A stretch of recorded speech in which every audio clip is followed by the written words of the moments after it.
What's going on? Everybody doing good? That was pretty good. I think we can do a little bit better, but that was pretty good. Is everybody ready for tonight? Yeah, man. I know why you're excited, and welcome to the Live Your Legacy book launch. We have an exciting night planned for you. First thing I want to do is just welcome you. My name is Coit. Welcome to the people in the crowd. We've got people on the live stream from across the country. Welcome to them as well. We've got an exciting evening planned. You ever seen these gifts up here? Man, I thought about taking 3 of them. I feel like the MC should get one of those hats and be able to wear it, right? Well, we have an exciting evening. We've got, first off, we're going to be kicking things off. We're going to have a couple guests come up and talk to you a little bit about legacy and that. And then what we're going to do is I'm going to do an introduction. We're going to get you hyped again and get you ready for Ken to come up here.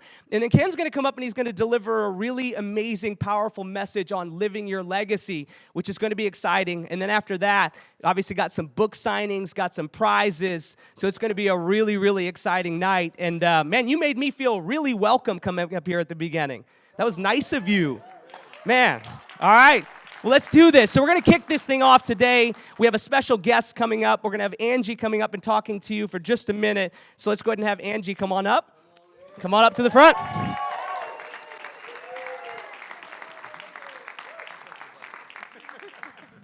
I was having fun with the bucket. Did everybody get bracelets? Awesome. Sport them out. If you want any take home, please let us know so we can give them to you on the way home. This is like a super emotional moment for me because I'm super, super proud of you. Yeah, as a sister, I can say this is the most amazing book I've ever read because it hits home to a personal level. Some of the things in the book are about things that we've lived through and little tidbits, but if you haven't read it yet, you have to read it. It is definitely a must read, and it's going to capture your heart, your interest, and you're not going to want to put it down until it's absolutely done. It is stimulating, exciting, and such a journal to life. It's a how-to. It's amazing. You know, we've had a hard life most of our life, if you know anything about us. It's incredible. For people like us who've gone through a lot of trials and tribulations, it's a good thing because it's something for us that have gone through things, and a lot of us have, to pass on our legacy to our kids, to make it better as an example. To set forth something better. What was doesn't have to be. So I'm really excited about it, and I'm super excited about it, and I wrote an Amazon review on it today. So it's definitely a must. I have a great friend here from work who's gone through a lot of trials and tribulations herself. She's here today, and I'm super excited to share this book with her, and her son is super excited about it. So everybody really grab your book. Get ready, because it's going to take you for a great ride. That's a positive ride.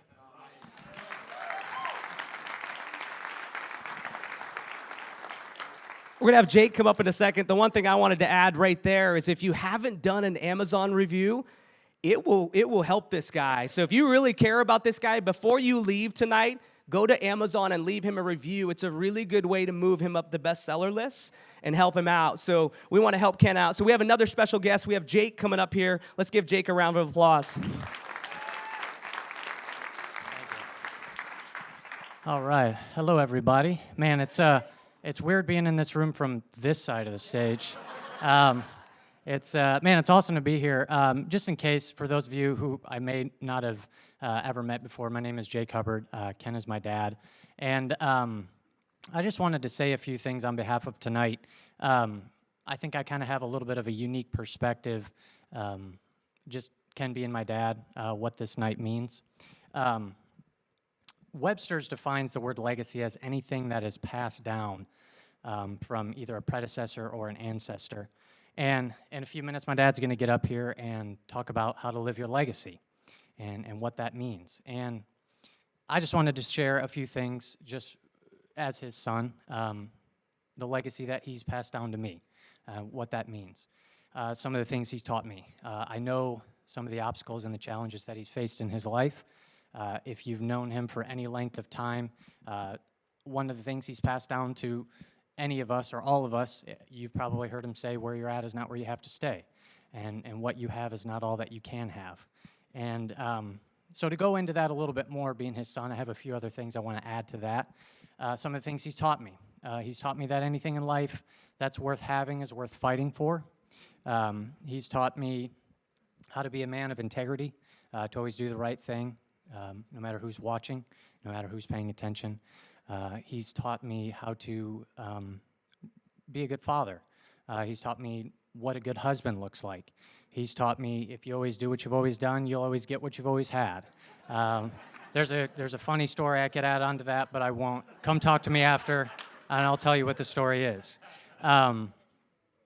And I think ultimately, he's taught me that family's the most important thing in life, and that's worth fighting for as well.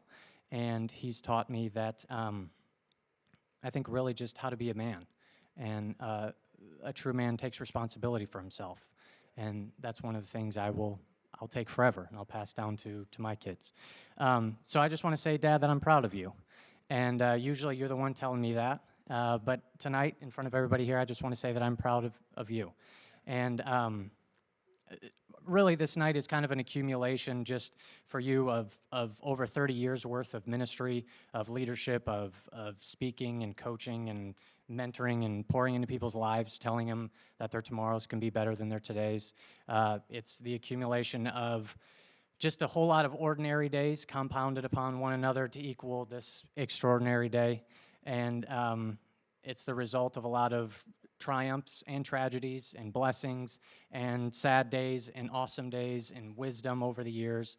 And really, it's just the accumulation of a man who knows his purpose, who lives with passion, and who just keeps fighting the good fight. And so, Dad, I just want to say thank you, and I love you, buddy.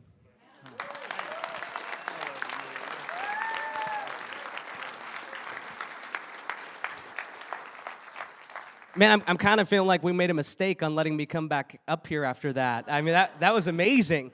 For those of you who don't know Jake is like one of the sneakiest, coolest dudes I've ever met in my life. Like, you don't know it, and you're kind of hanging out with Jake, and you're like, this guy is really cool. And just an amazing person, and his whole family is that way. And I'm going to talk about that in just a second, and I'm going to introduce Ken and bring him up here. But I had a chance to get to know Ken about a year ago. And I think this is appropriate because we're talking about legacy. And I'll tell you right now that, when it came to spiritual, that was a challenging spot for me. I had a background where that was hard for me and pushed off. And I had a lot of people recommending coming here and meeting Ken. And I told them, no, I'm good. They kept saying, no, come in. You need to meet this guy. Like, you don't understand. You need to meet this guy. And finally, I said, fine, if you'll leave me alone, I'll go meet this guy. And I walked in. And I remember sitting right over here, and he walked up on the stage, and I couldn't stop watching. Just the energy and the passion and what he brought to the stage, I'd never seen before. I'd never seen it before. I just had never seen the love and just what he brought to the stage and just the change that it made in my life over time. And then I got to know him. And I got to tell you, when you meet people, the first thing you want to know is, are they real? I see them up here. Is that real? Is what he's doing real? And I remember we met at Starbucks. I went to the same Starbucks tonight. Maybe that was good, just going to that same place we met the first time. And I remember wondering what he's going to ask. He's a pastor. Is he going to ask me about my beliefs? Is he going to put me on the spot? And some are laughing because you've been there, right? And I remember wondering if that was going to happen. And we sat down, and all I felt was just a guy that was just cared about getting to know me. That's all he wanted to know, and we quickly became friends. And the reason I tell you this story is I've had the chance to spend time with him when he's not up here, when he's up there. I've had a chance to spend time with him when he's struggling with things, and it's unbelievable the way that this guy carries himself. It's unbelievable. I mean, I've never seen anything like the way he shows up. And I'm a speaker. I know what it takes to come up here and do this. I did it one time last weekend, and I went home and I was like, this dude does this every week? Every week he does this. Every week he does this, and every week he comes in here and he pours into you every single week, and it's unbelievable. And what I know is the reason why you're here when it's snowing is because this guy has made a difference in your life. And I'm up here right now driving down big hills to get here because this guy has made a difference in my life. And there's a lot of people that talk about legacy. There's a lot of people who talk about going out and making a difference. And this guy doesn't always talk about, but he shows up and he does this every single day. He cares that much. This is an unbelievable person. And I got to tell you, you know how another reason you know? You start to spend time with this family, and he says family is his most important thing, and I've seen it over and over again, that is the truth. And then you get to know his family, and you're even more blown away because they are the most remarkable people. And they've made me want to go home and be a better father. And I think that's what legacy is all about. Somebody who can step up and make the people around them better than they are. You know what I mean? And this guy does that. And I'm so excited to get the opportunity. I'm so honored to be here, getting the chance to introduce this guy. He's a good friend. He's an incredible human being, leader, and I love this guy. And I think he deserves the most crazy introduction. I want you jumping up and down, going nuts in this place right now. Bring as much energy as you possibly can for Ken Hubbard. Come on up, buddy. Man, you're awesome. You guys. Oh, okay, that's enough.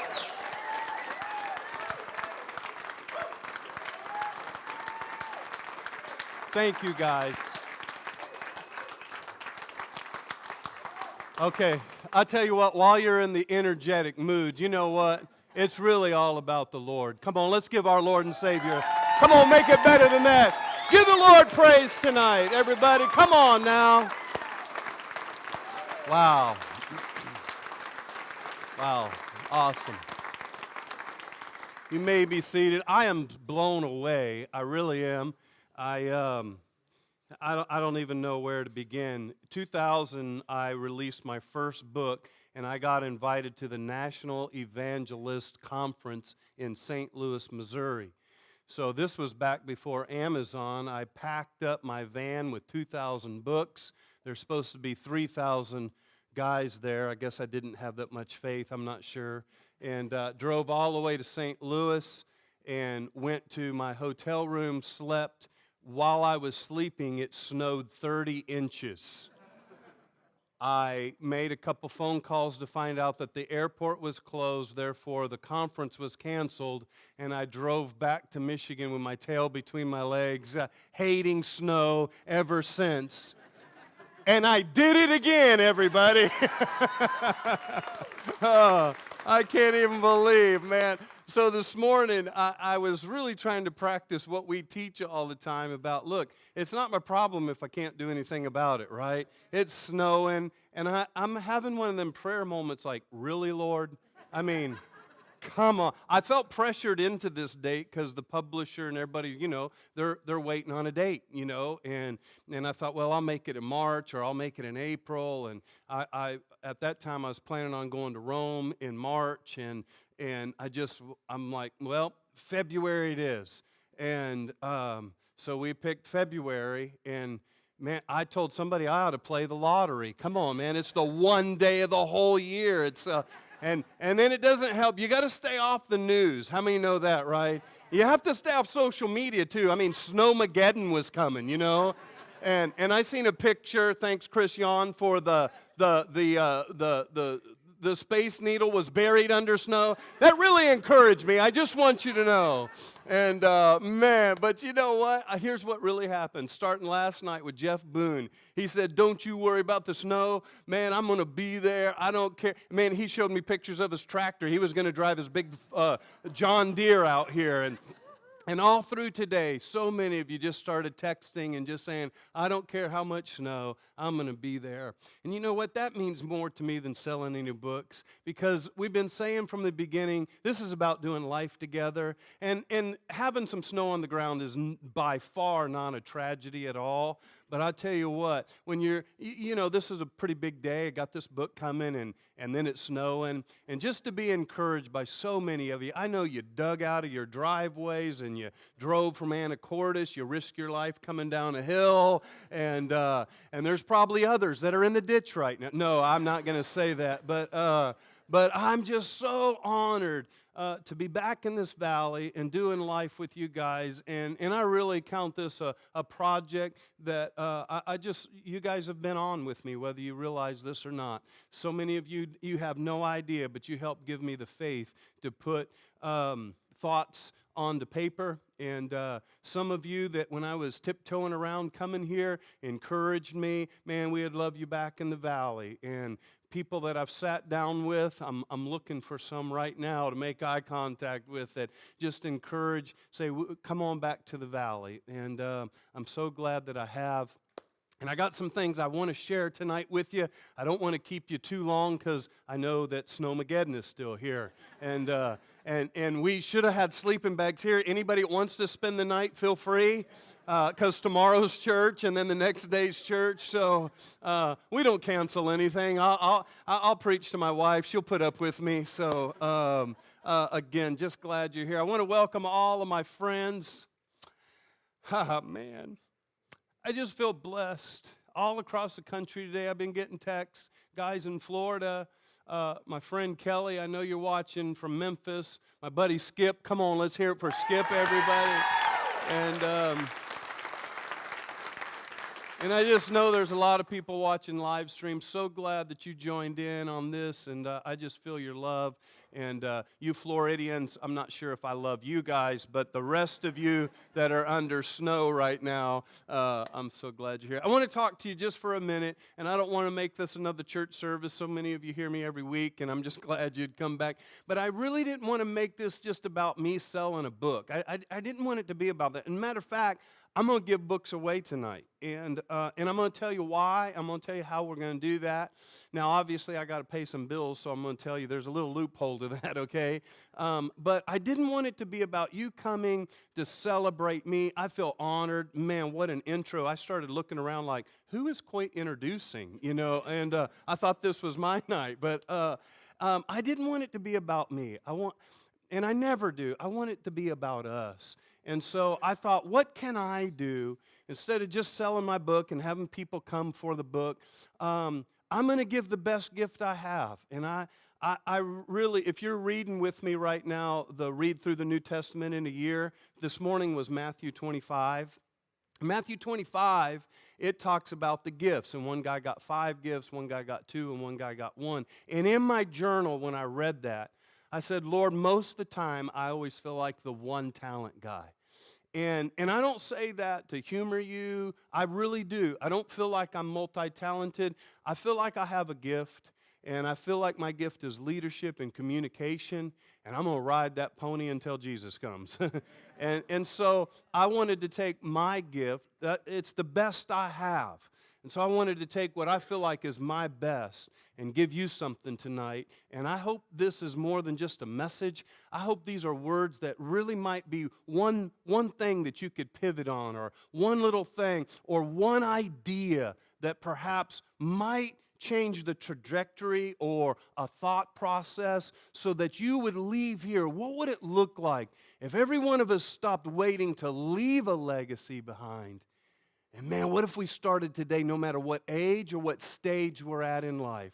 What if we started living on purpose by design and not by default to live a life of legacy? I would be remiss if I went any further without just thanking so many people, and I need to start with my amazing wife, and thank you for...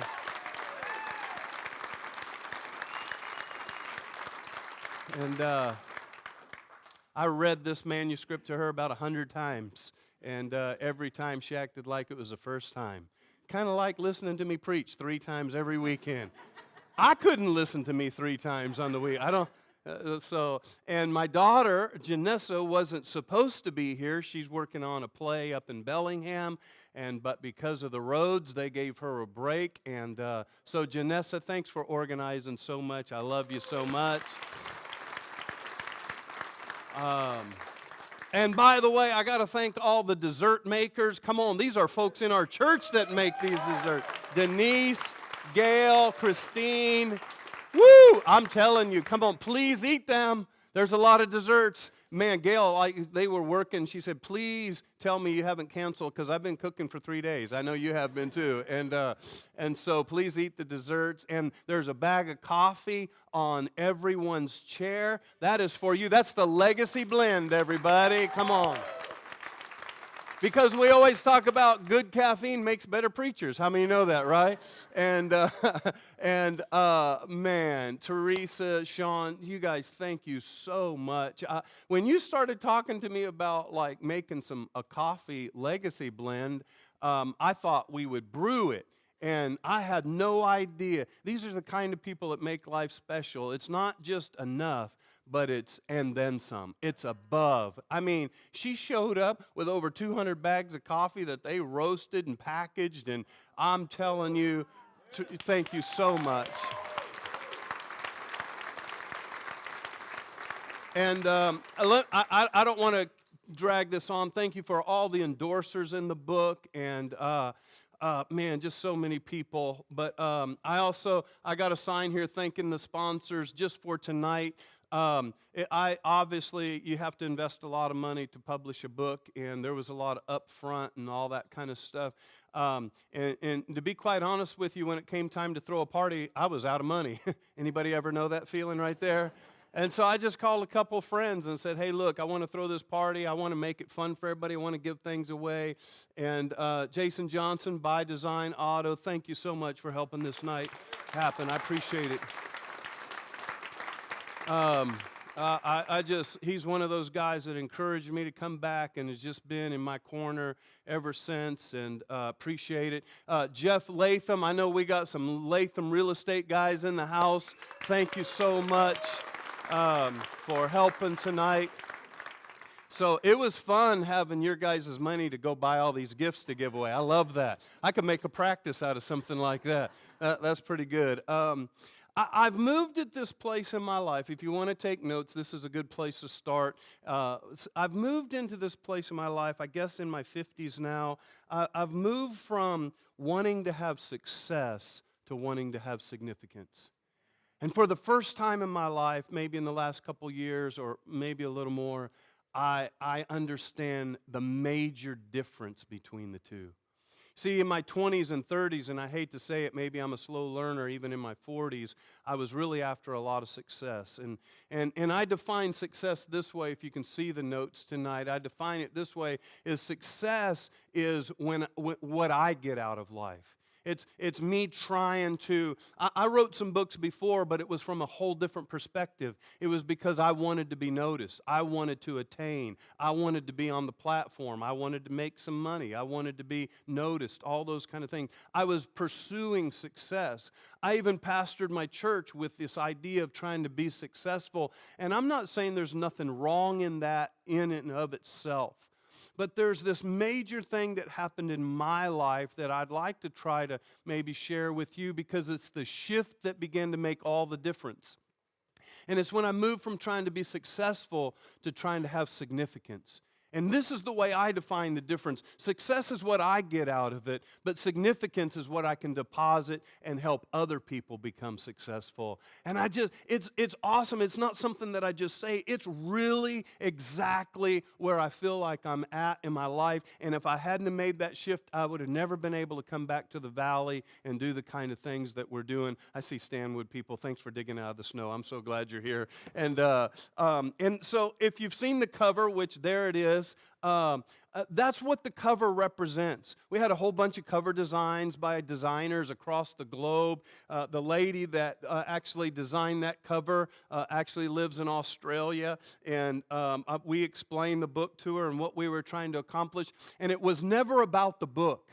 The book was kind of secondary. We wanted to start something where we could help lend a hand to help people go to another level. And out of that, we just wrote this little story just to help us get that message out there. And so the book cover it was actually stimulated from a buddy of mine from Memphis who's watching right now.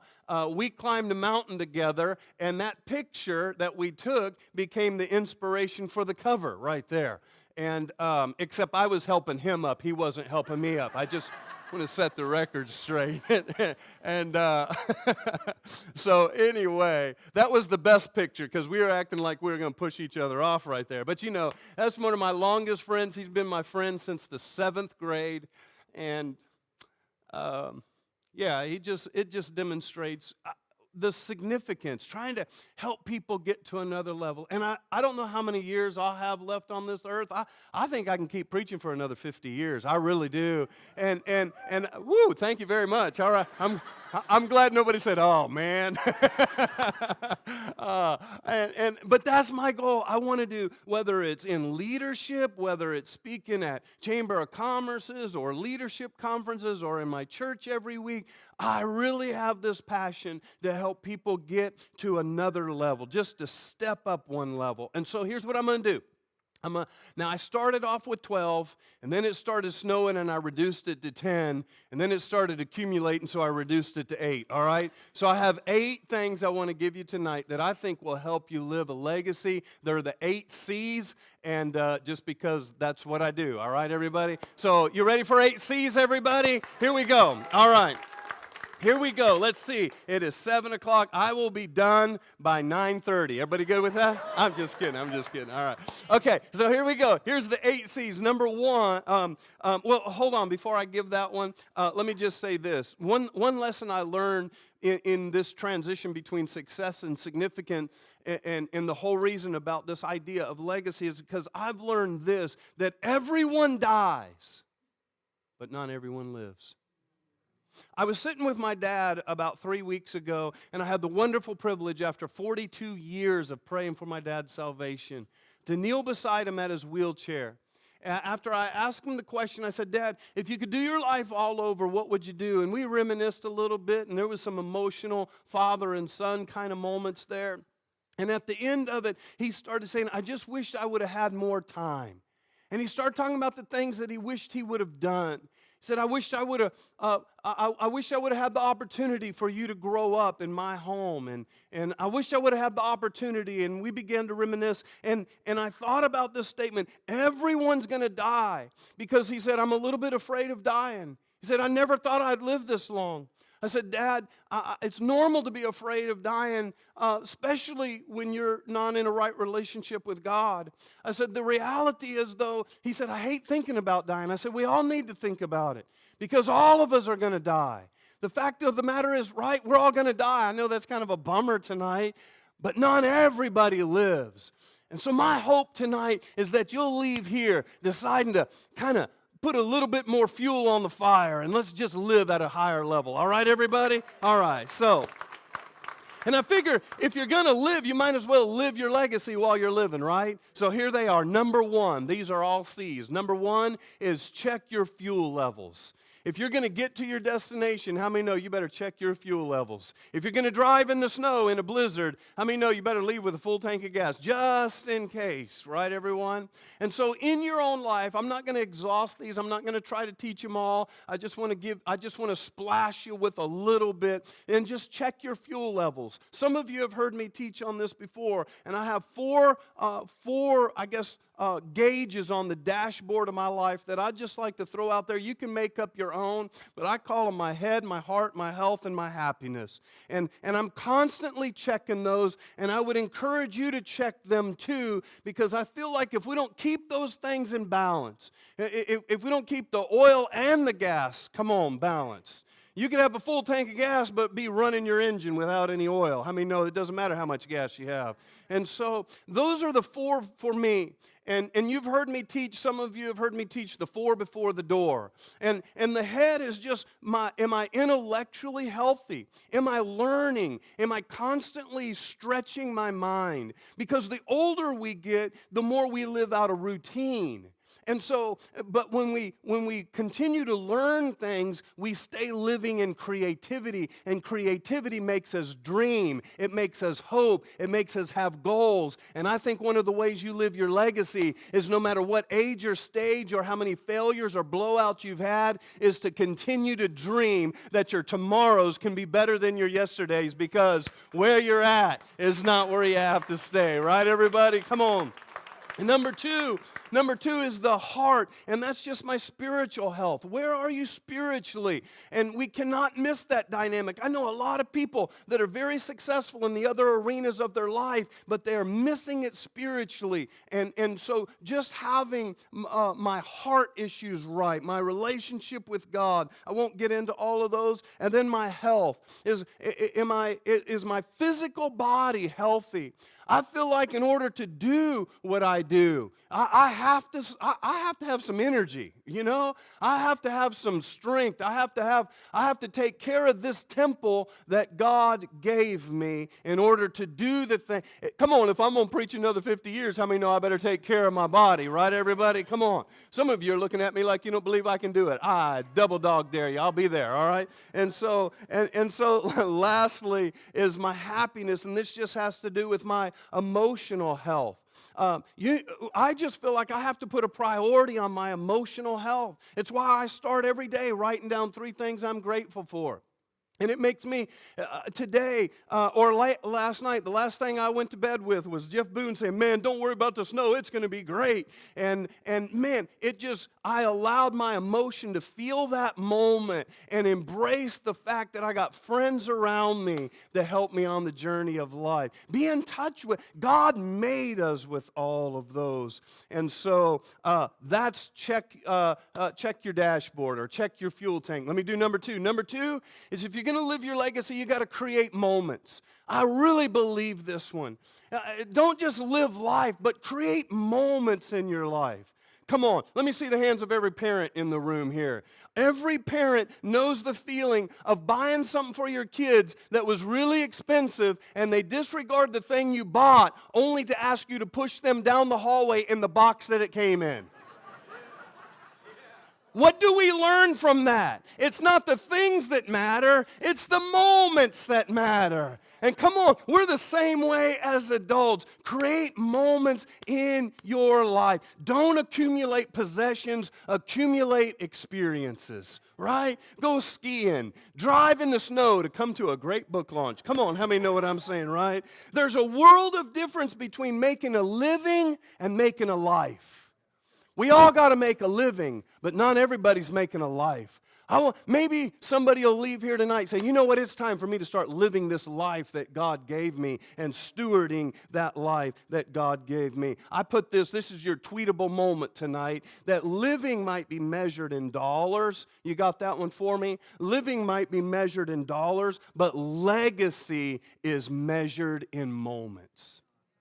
Anybody can make a living, and it might be measured in your car, your home, your vacation home, and none of those things are bad. I'd like to have them all, but legacy is measured in the moments that nobody got up here tonight, my son, my sister, Coy, nobody got up here and said, do you know what kind of car Ken drives?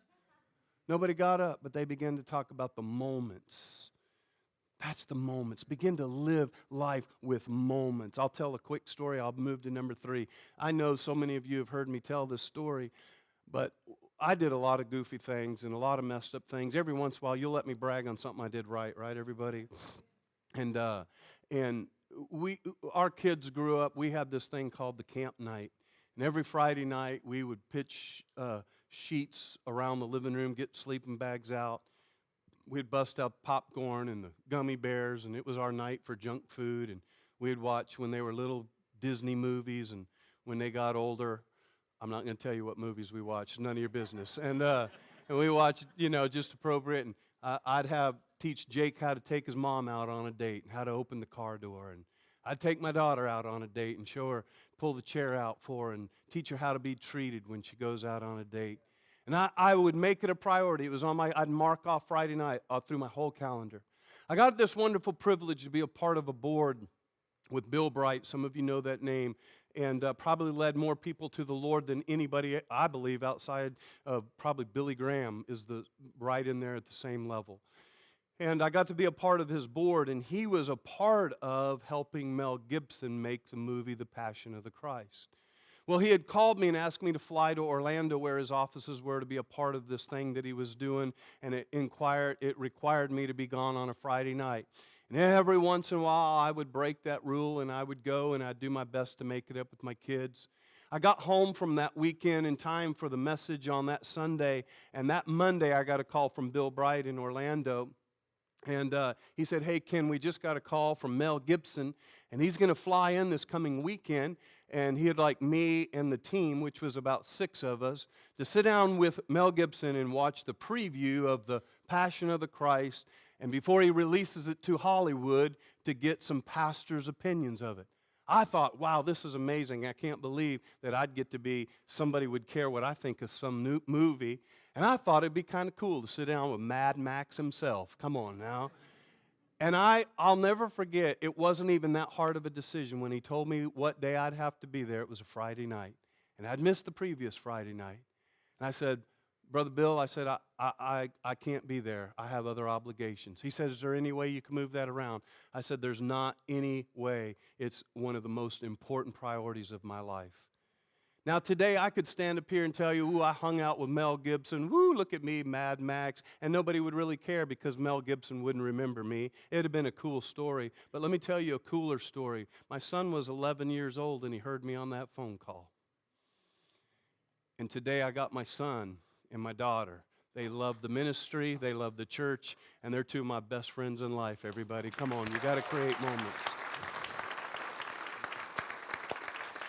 Number 3, the third thing that I think will help you live your legacy is that character counts. And I'm embarrassed to tell you this one, but I learned this one a little bit the hard way. See, I grew up in a way that you did whatever you had to do to survive, and sometimes that meant a little less integrity. Sometimes that meant a little character flaws. And how many know the worst thing about character flaws is you're usually the last one to realize you have a character flaw? Huh? And people try to tell you, and you think those people are stupid. Maybe you don't, but I did. How many can relate, right? But character counts. If you're going to have a life, a legacy, man, character has got to be dialed in. And when I talk about character, I'm talking of integrity. You see, talent can take you to the top, but only character can keep you there when you get there.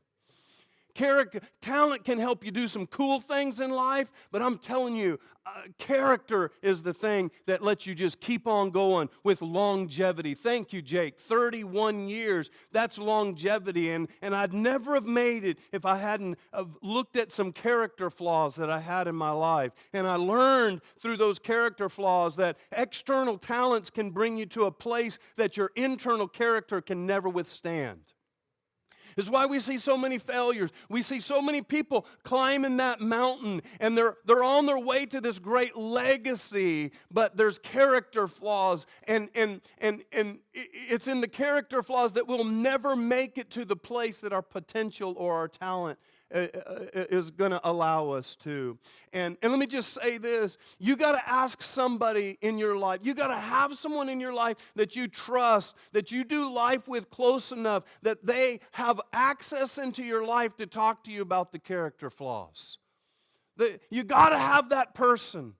And sometimes we don't like it, but that person is our spouse. It's the last person we want to listen to. But maybe God put them in your life to get on your nerve, because it's that nerve that is hiding the character flaw that God wants to polish up. I know it's not Sunday, but can I get a good amen on that one, right, everybody? Right? It's the character flaw. Let me say it this way. Whatever stays in the dark continues to have power over you in your life, because you are only as strong as you are honest. And you need at least one person to be honest with and say, I'm struggling here. I'm not doing good here. You know what? I'm cutting corners here. Come on. You got to have somebody to help you polish up the character flaws that maybe you have. Number 4, the fourth thing that I believe we need to live our legacy is I think we have to consider some underdogs. I really do. Because when you consider underdogs, it gets your mind off of you, right, everybody? It gets your mind off of you. Janessa said something to me not long ago. I can't remember what the context was or where we were at, but I remember I was really irritated about something. I can't remember the context of it. And Janessa said, Dad, you're just always fighting for the underdog.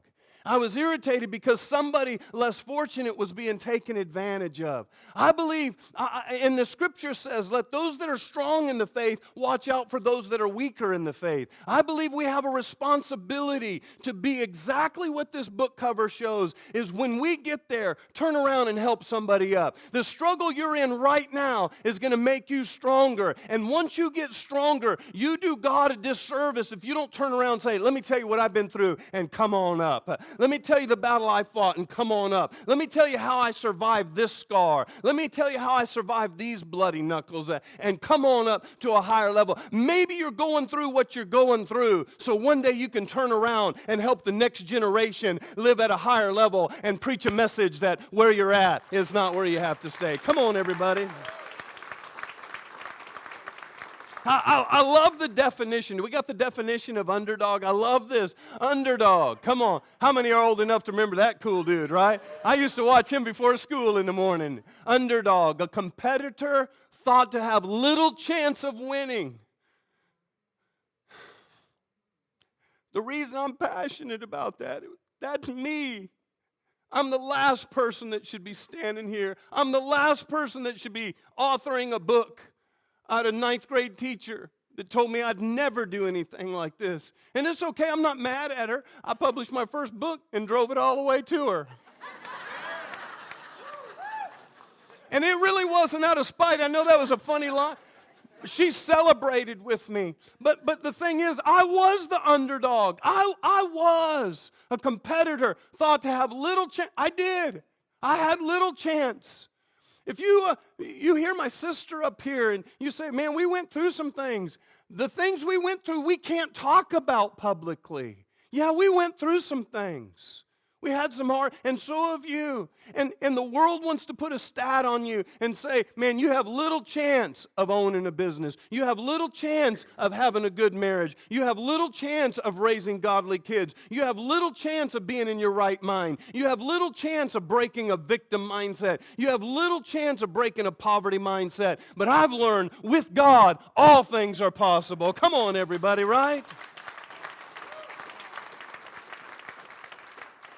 I think about, and I say this because I've missed so many opportunities, but this week there was a guy sleeping in our doorway. How many know Tuesday morning was kind of cold? And I walked up to our church so I could come in and turn the heat on because I had meetings here that day. And when I walked up at 7:30 in the morning, there was a guy that was sleeping there, and I found a number of guys that have been sleeping there from time to time. And some of them I have been pretty stern with and made them leave. But this guy, for some reason, he just captured my heart because when I walked up, he had no shoes on and no socks on. And he had some pieces of cardboard, and he was trying to wrap his feet and tie them with some plastic bags that he got out of the garbage. And I walked up and said, dude, what in the world are you doing? I said, do you have any shoes? And he reached in this bag and he pulled out this old pair of tennis shoes, and they were frozen. So somehow he had got them wet and they were frozen, and his feet were swelled up and bright red. I'm like, dude, you cannot. And so I tried to buy him a cup of coffee, and he wouldn't take a cup of coffee. So I went upstairs, got my brand new, I only wore it one time, Seattle Seahawk jacket. Man, Lord, I just got to fight for some...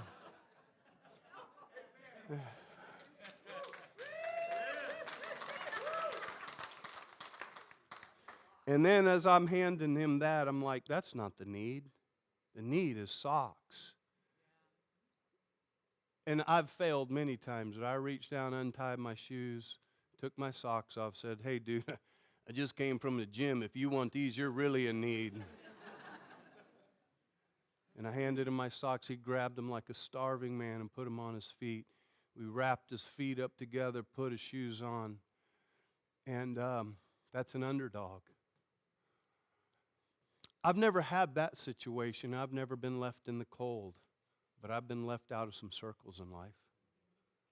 I have the wonderful privilege of having some people tuned in tonight, and many of you, I could call names and they wouldn't mean anything to you. I could talk about Brenda Mason, who came probably 20 years ago to a bike giveaway from the inner city of Detroit with her little grandkids in tow, and they got free presents and free bicycles. And today, Brenda Mason, I don't know if you're watching it at all, but Brenda Mason is serving God. Her kids are serving God. Her grandkids are serving God. because you got to fight for some underdogs in life. Many of you have met my friend Skip. I know you're watching. My friend Skip, you talk about an underdog. Man, he had no chance, but my wife sat him down at our kitchen table and taught him how to read. Man, he's so excited about this book. He thinks it's going to be the second best book next to the Bible. Man, come on, everybody. I'm just glad he can read. Let me do you number 5. Let me give you number 5. My phone's probably buzzing now somewhere. Let me give you number 5. The 5th C that I think you need if you're going to live your legacy is you got to learn how to crash the party. Now, I'm going to tell you, this was a tricky one for me. Because I'm a kind of like, you see me up here, but this is really, it's cool when it's my stage, but like when I'm somewhere else, I just like to kind of blend in. I know that's hard for you to believe, but it's true. I just like to be kind of off to the side and be left alone. And here's the one Bible story I'll bring in tonight, because there's a story in the Bible that actually, I think it's kind of funny, and I think it really demonstrates this better than anything. It illustrates the point better than anything I know. First of all, get the picture. The Pharisees are throwing a party.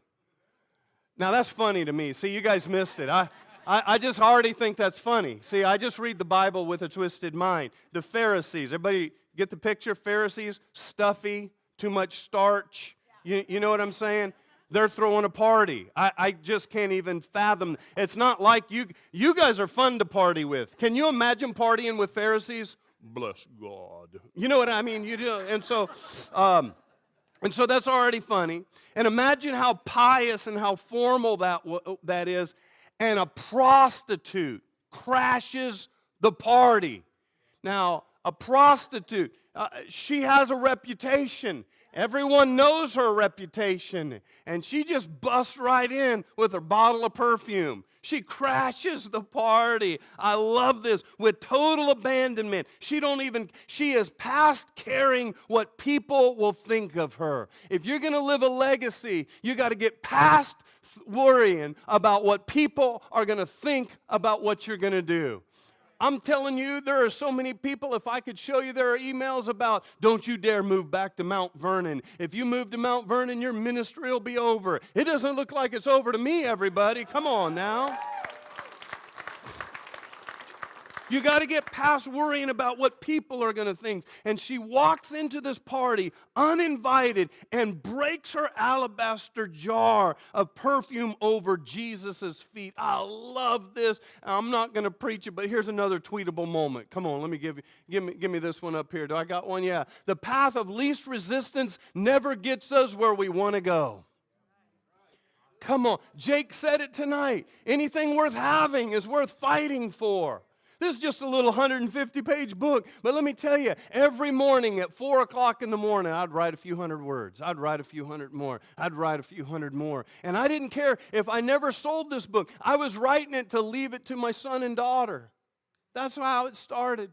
I just wanted to write a story that was on my heart. And so just learn to crash the party. That takes getting out of your comfort zone.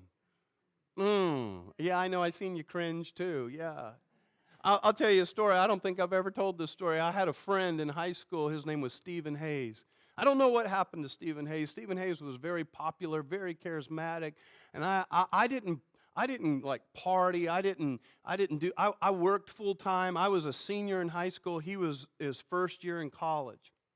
He called me up and said, "Hey, dude, tonight we're going to go out." And he was at Memphis State, and he said, "We're just going to go by the college and see what's going on." And I worked in a grocery store, so I had to wear a tie. And yes, this was the 80s, and I had my little leather tie. Come on, somebody. Yeah, come on, Lou. I know you had it. With my mullet. Yes, I did. And I was trying to be Kevin Bacon from Footloose. How many know what I'm saying, right, everybody? And so we went out, and there's this, I don't remember if it was a Hilton, but it was some big hotel on Elvis Presley Boulevard in Memphis by Memphis State, and it looked like a party, and there were limos and everything. We pulled up in his old junky Toyota Celica, all dressed up from work, had my leather tie on, and so we just walked in to see what was going on. It was the National Toy Makers Convention. And so we just went up to the table, filled out a little tag, Stephen, Ken, stuck it on our shirt and walked on in there.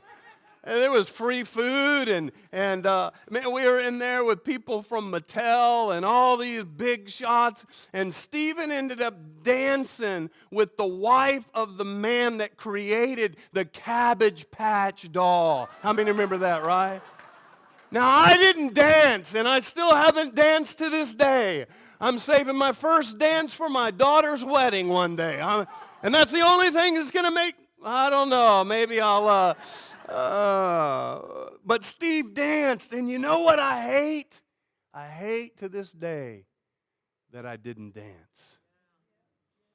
Coit, you keep challenging me to dance. I've been practicing a little. Let me show you. Guys ready? Huh?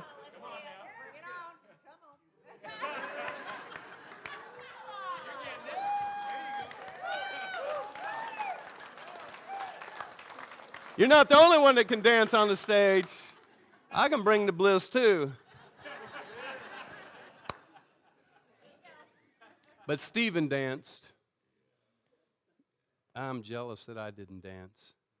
Without sounding too sappy, I hate to give it to you, but Leanne Womack wrote the song, I Hope You Dance. The lyrics say something kind of like this. I hope you never lose your sense of wonder, right? If you're going to live a legacy, I don't care how many times you get knocked down. Pick something up while you're down there and get back up and keep on dancing. Keep on pursuing the dream. Keep on living. Keep on fighting. Keep on fighting for the generation that will follow you. Come on, everybody. I hope you get your fill to eat, but always keep that hunger. May you never take one single breath for granted. God forbid love ever leave you empty-handed. I hope you still feel small when you stand beside the ocean. Whenever one door closes, I hope one more opens. Promise me that you'll give faith a fighting chance. And when you get the chance or the choice to sit it out or dance, I hope you dance. Right? You got to crash the party, everybody. Number 6, I'm getting there. Number 6, come on, you know I'm doing faster than I do on a Sunday. Number 6, capacity must increase. We're all like rubber bands. We're no good until we're stretched. Some of you say, man, I'm stretched so much right now. But you got to be stretched in the right areas. The fact is, there is more, here's your next tweetable, there is more inside of you for God to use than your mind can comprehend. I've told this story many, many times. I'll tell it just the short version of the professor that walked a bunch of his students through the laboratory, and one of them seen a mayonnaise jar with fleas in it. And the fleas were jumping inside that mayonnaise jar, and the student noticed there was no lid on the mayonnaise jar. And the student asked the professor, he said, how could that be? We know that fleas, some people think that fleas can jump 20 yards. That's a long way. How come they're staying in the mayonnaise? How come they're staying inside of this capacity? And the professor said, you know, it was an experiment. We hatched or whatever they did to get these fleas, and they put the lid on the jar. The fleas kept jumping up and smacking their little flea brains against the lid.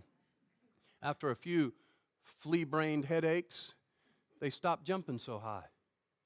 And he took the lid off and they stayed inside. Jesus Christ has set us free to dream. And some of us have stopped dreaming.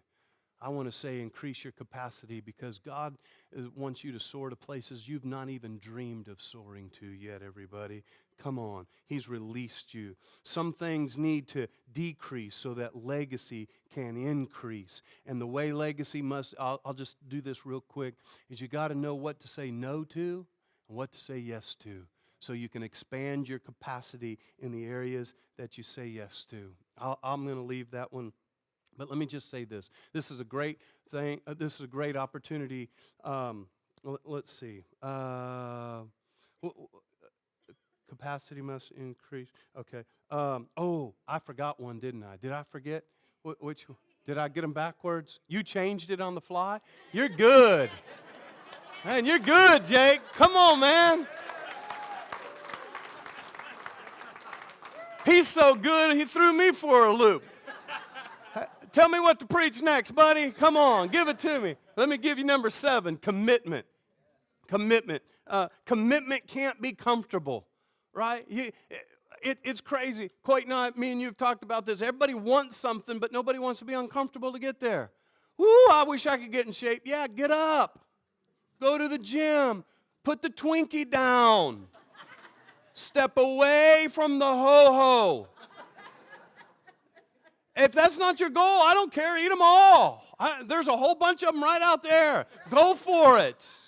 But commitment can't be comfortable. We have this crazy thing going on in our society right now where we think there's 3 magic potions and 3 easy steps and 1 pill to this and 1 seminar to that and 1 book to this. No, commitment. If you want to live your legacy, a life worth passing on, you will need to move beyond a casual desire, and you will have to move out of your comfort zone. Jake already has it up there, and commitment, doing whatever it takes for as long as it takes to get the job done. You are committed to be here tonight, right? No matter how long this takes until I get to my destination, all right? And then number 7 is capacity must increase. If you wrote them down backwards, that's all right.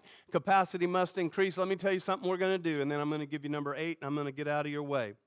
One of the things I thought that I could do is tonight, I want to provide every way possible that I can help you increase your capacity. Now, so I didn't want you to come here to buy a book. The book is very secondary. I literally wrote this book and to use the book as leverage to help me get people to this other thing that will help increase capacity. And so one of the things we're doing is called, I think we have the information, is called the Master Class. And here's what I'm going to do. We just decided this week. There's a Master Class, and let me just tell you about it real quick. Yes, there's a cost, but hold on to that. April 26th and 27th. It's going to start at 6:30 p.m. Friday, and it'll go to 8 a.m. And then it's going to go, 8 a.m. to 12 p.m. on Saturday. Yeah, you guys got it. Just read the note, all right? Now watch this. Here's what I want you to hear. Don't let my mess-ups mess you up. I literally, when I wrote this book, I sat down and I have 4 drawers, file cabinet full of leadership material I've taught over the years. I've got I keep them all hard copy. I know that's hard. Some of you have no idea what that means. But I have 2 file drawers full, 5 drawers of sermons I've preached over 31 years. I started going through them and saying, God, just direct me. And here's what I did.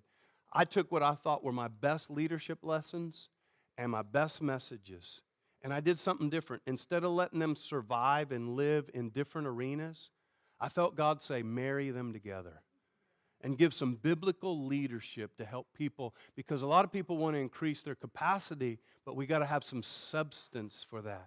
And so I took these things, and I'm calling them my master class. I think it's 30 years worth of stuff that I feel like I've put together some of the greatest stuff that I've ever had in my life. I'm so fired up about it. I'm going to cover some things like literally how do we live our legacy. And I'm going to talk about if we're going to live our legacy, watch this, we have to overcome fear.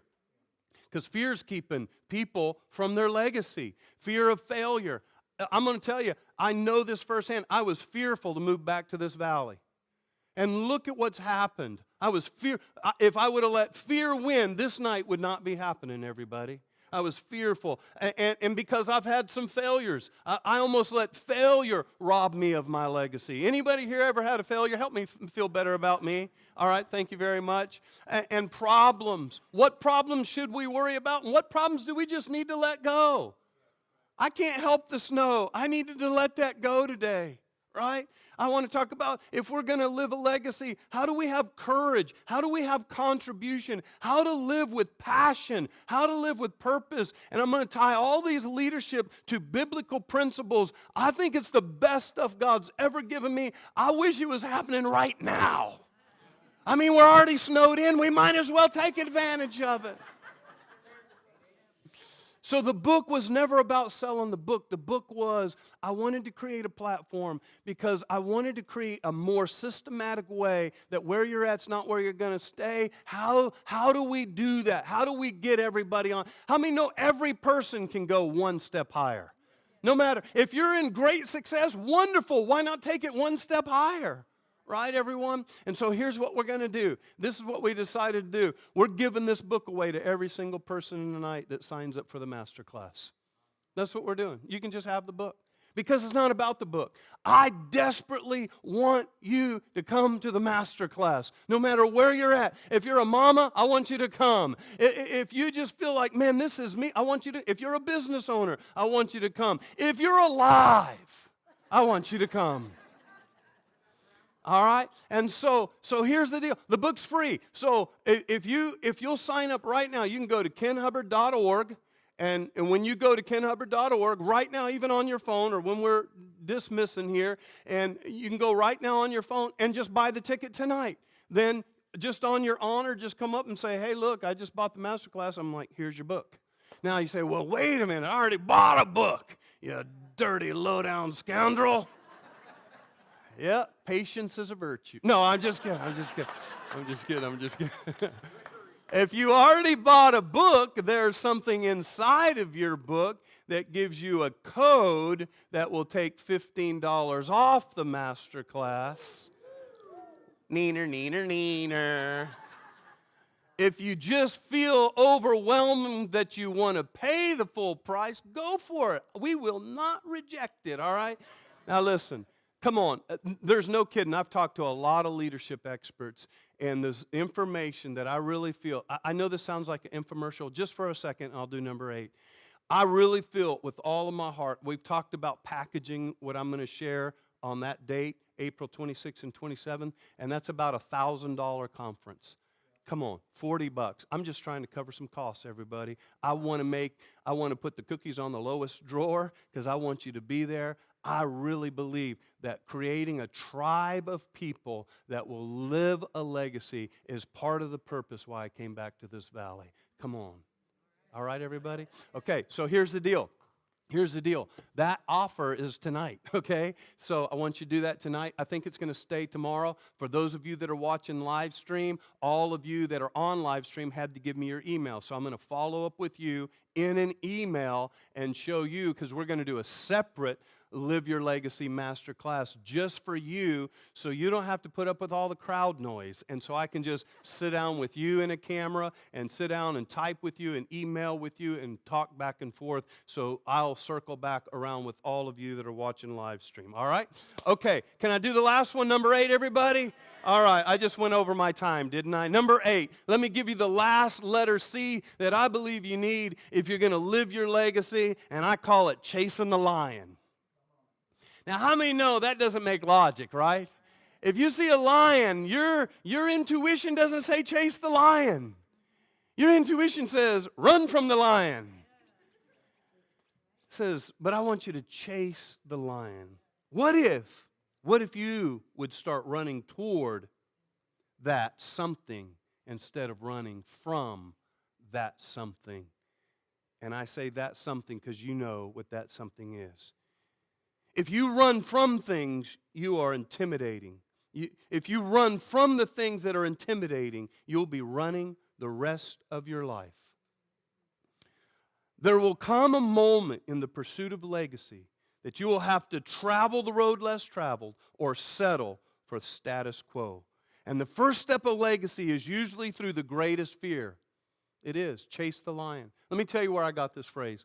I was a 21-year-old youth pastor. I went to a conference with a bunch of teenagers, and a guy by the name of Sam Farina got up on the stage, and he preached a message, and he went to this most obscure verse I've ever seen. It's 2 Samuel 23, verse number 20, and it says this about David's mighty men. He called one of his names out, and he said, Benaiah chased a lion into a pit on a snowy day. That's a bad dude right there. Now, there's a whole lot of things wrong with that picture. Chasing the lion would be the start. Into a pit would be number 2 on a snowy day. Some of us had a hard time walking from our car to the door. But now I'm going to try to get good enough footing to fight a lion? What? I came back to this valley to chase my lion. To chase down the legacy. And I want to challenge you to chase down your legacy. Listen, legacy is not a mystery.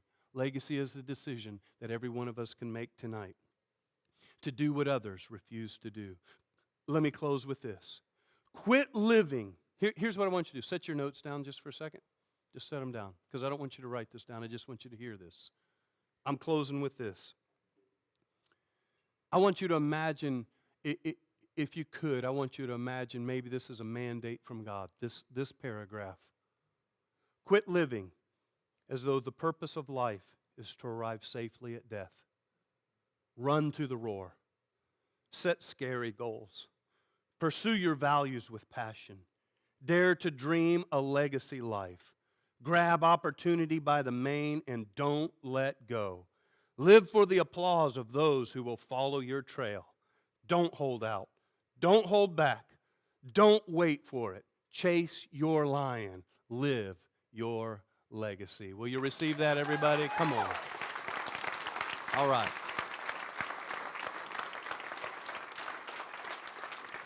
Again, thank you so much for being here. I know that some of you might have babysitters and childcare. Here's what's going to happen for the next however long you're here. I hope you'll hang out. I hope you'll get some dessert. Tara's going to come in just a moment. She's going to do some fun games. And while she's doing some games on this side of the stage and giving gifts out, I'm going to be over here on this side of the stage. And here's what I really would like to happen. I would really be honored if I could sign a book for you. And the only reason I say that is not because I think my autograph is worth anything. In fact, it'll probably devalue the book a little bit. I mean, like, why do I need to write my name in it when my name's already on it? I don't understand.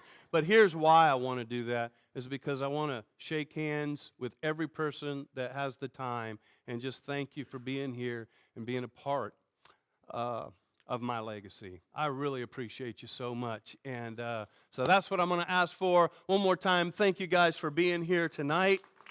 And thanks, Mark. Thank you, guys. Amen. Woo.